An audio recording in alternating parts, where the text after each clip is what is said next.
Hello! Today we are going to do a lab where we are going to react silver nitrate with copper, and then in the end we're going to end up with silver on its own and copper nitrate. So this is the lab in video format for anyone who is absent when we did the lab in class. So our procedure is we are going to start by measuring out our silver nitrate. And I'm going to put my weigh boat on the balance and then zero it out because I don't care about the weight of the weigh boat. I just want the weight of my silver nitrate. So we're going to be starting today with 1 gram of silver nitrate. So 1 gram of silver nitrate is what I am going for on my balance. Silver nitrate can stain your skin and clothes, so we are very careful with it, which is why I'm wearing gloves and safety goggles to measure it out. And we're going to pour a little bit before I use my scoopula to get exact. Ooh, very close. Take about that much back in.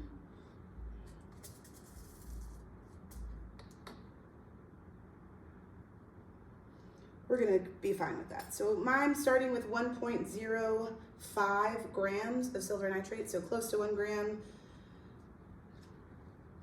like I wanted. Silver nitrate's a clear kind of white powder, and what I am doing is I'm immediately putting that silver nitrate powder that I just measured in my weigh boat, I'm going to carefully put it into a large test tube where my reaction is going to occur. So here goes the silver nitrate into my test tube, carefully not to spill it everywhere. And I'm glad I'm wearing my gloves so I can get it all out without staining my skin.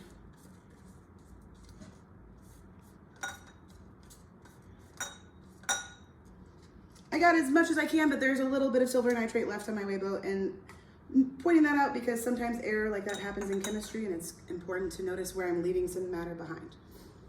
Next thing I'm going to do is I'm going to make sure I have an empty beaker where I'm going to put my product eventually, but I'm going to mask this and write it down on my data table because I need to know how much the empty beaker is, because later there's going to be stuff in it, and I'm just going to want to know the mass of this stuff, so I need to know how much an empty beaker, the mass of an empty beaker, and I have it labeled so I know that it's mine.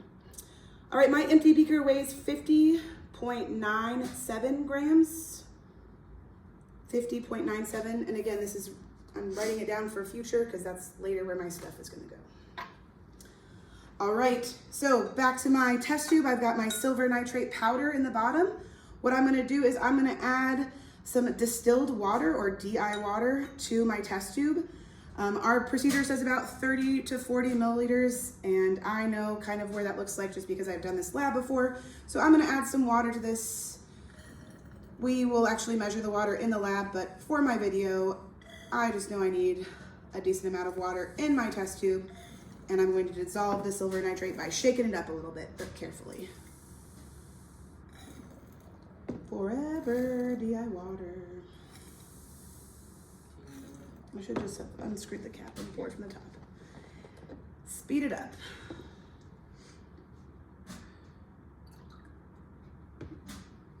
All right.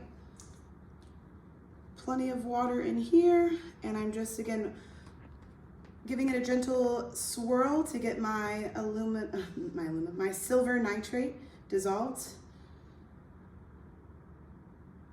I'll grab a stirring rod if I feel like I need one, but I think I added plenty of water that it dissolved pretty easily. And I'm being careful and just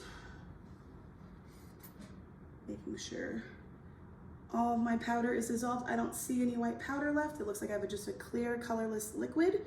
Again, this can stain your skin and clothes, which is why we're being careful in the lab not to get it anywhere. All right, so that is my first reactant, silver nitrate. It is now in the aqueous form because it is dissolved in water, and we're gonna add our second reactant, which is copper. And we're gonna add that in a solid form, in the form of copper wire. So I'm gonna get my copper wire ready to add to my reaction. So here is just pure copper in a wire form. So I wanna make it so that it's gonna touch as much of the liquid as possible. So I'm gonna make it kind of a coil shape. Next to Miss Coil. But I'm gonna leave a good little handle at the top so that I can pull my copper wire out when it is done. And I didn't make a perfect coil or anything, but it works. If it fits in my test tube, I know I'm good. So, all right, I've got my 2 reactants. We didn't mask this. We don't need, do we need the mask of the copper? It's gonna, so we know, so actually we have got plenty of copper, which is why I'm not massing it, is because I know this is gonna be my excess reactant. I've got plenty of copper with the amount of silver I'm doing. So already I know I have enough copper, which is why I don't need to measure it. It's not gonna be my limiting reactant. It's gonna be my extra reactant, my excess reactant. All right, so we don't have to worry about the mass of this because we know we have enough because we, your chemistry teachers, have given you enough. So all I'm gonna do is I'm gonna place my copper wire into my silver nitrate solution. And it's got a little handle sticking up so I can grab it when the reaction is complete. But I'm gonna let this sit now for about 30 minutes and take some observations throughout those 30 minutes. So we'll come back in about 10 minutes and see how the reaction has developed. Awesome.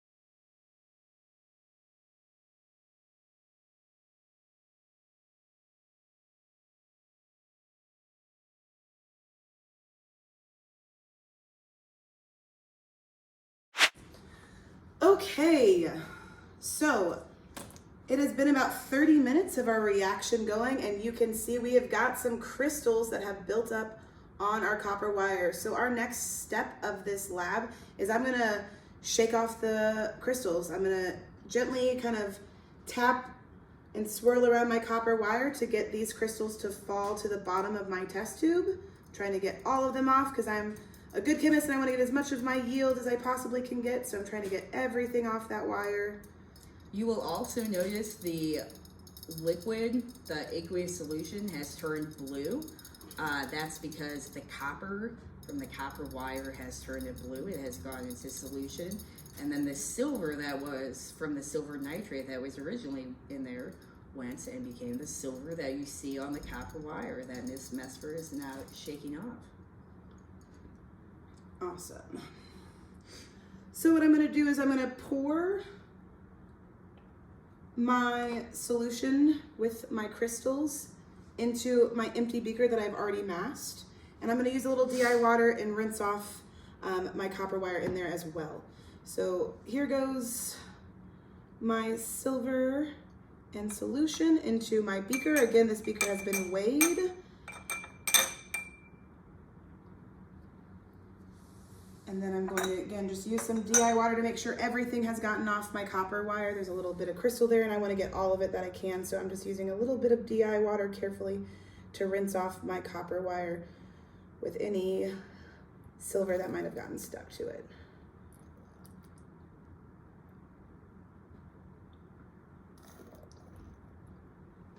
All right, looks pretty good. Again, if I didn't get all of it, this could be a place where we've lost a little yield. In chemistry, there's places where we lose a little bit of our product, and whatever I can't get off the wire is another place where I'm not getting my full product. A little bit is still stuck on there, but that's okay. We will calculate our percent yield and see how well I did later. So my wire is just gonna become trash. So I'm gonna set it aside for now and it'll go in the trash. What I need to do now is I really just want the solid that is at the bottom of my container. I don't want the liquid. The liquid is just, again, some copper nitrate in solution with some water, and I care about the solid silver. So that's what I want. So what I'm gonna do is a little bit of decanting, which just means to pour off the liquid. Decanting isn't as hard as it sounds. It's literally just gonna be careful when I pour the liquid and try to make sure I'm not accidentally dumping any of the solid. But that's why I'm gonna use a second beaker instead of just dumping straight into the sink, so I can, if I do dump a bunch of my solid, then I could get it back if necessary. So I'm just gonna be careful and decant or pour out the liquid and just leave my solid. And then we're gonna rinse it a couple of times so that we can make sure all the copper nitrate is gone and all we have left is our silver. So again, I'm just carefully pouring just the liquid off the top, trying to leave all the solid there. All right, done. So again, here's my liquid that I don't care about and my solid silver. That's still a little dirty, if you will. It's got some of that copper nitrate now around it, and I want that gone. So all I'm gonna do is, again, use my DI water and rinse. And I'm gonna do this about 3 times to make sure my silver product is as clean or rinsed as possible for my final product. So I'm just adding some DI water and rinsing, and then I'm gonna wait for it to settle and do the same kind of decanting process where I gently, carefully pour off the liquid and leave the solid.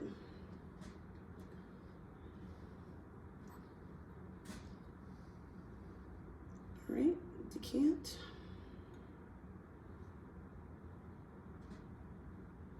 I am noticing there are tiny bits of silver in my decanting liquid. So that's another place where I'm losing a little bit of my product. It's not a giant amount at all, so we're not performing bad chemistry per se, but we are, again, noticing places where we're gonna be losing a little bit of our product. And this decanting process is, again, one of those places. So one more rinse.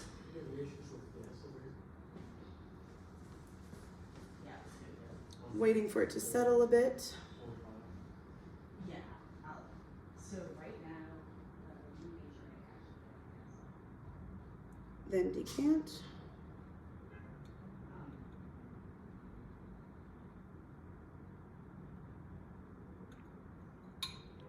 All right, I'm going for my 3rd and final rinse.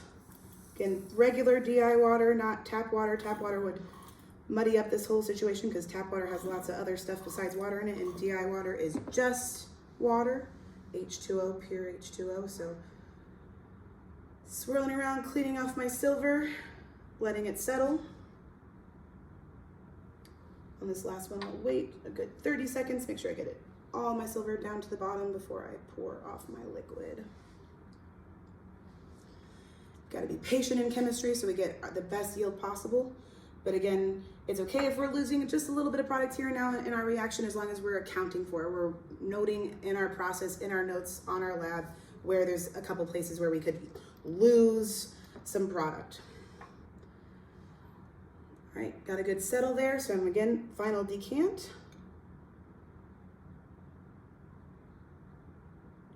Carefully just getting the liquid.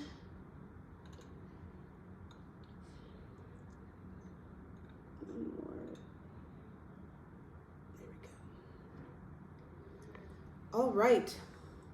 So I've now completed my reaction between copper and silver nitrate, and I have my product of silver that is in its solid form on the bottom of my beaker. You can see it's kind of shiny like silver, and it's in its solid form because it's clumping at the bottom of my beaker. What you notice now is it's a little wet. And so if I were to mass this right now, I would have a mass of my beaker, the silver, and some H2O, some distilled water, and I don't want the water in there. So what we have to do right now is we have to wait. We have to let this dry out overnight in an oven if we have it, or just on a countertop overnight or in a couple of days, and then we'll be left with dry silver. So we'll come back and see our final product dried out after waiting a couple of days. You ready? Yep. All right, welcome back. It's been a day, and I have dried out my products. Our lovely silver has gotten to dry out, so there's no more DI water left, and all I have left is pure silver in its solid form.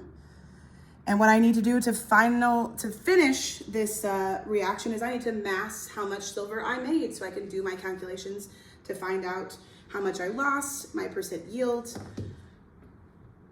and how close I was to my theoretical yield, what I should have made. So I'm, again, putting my beaker that I've already massed empty, so I know what the beaker weighs by itself, and I'm putting it on a zeroed out balance, and I'll write down our total mass, which is 51.11 grams. 51.11 grams.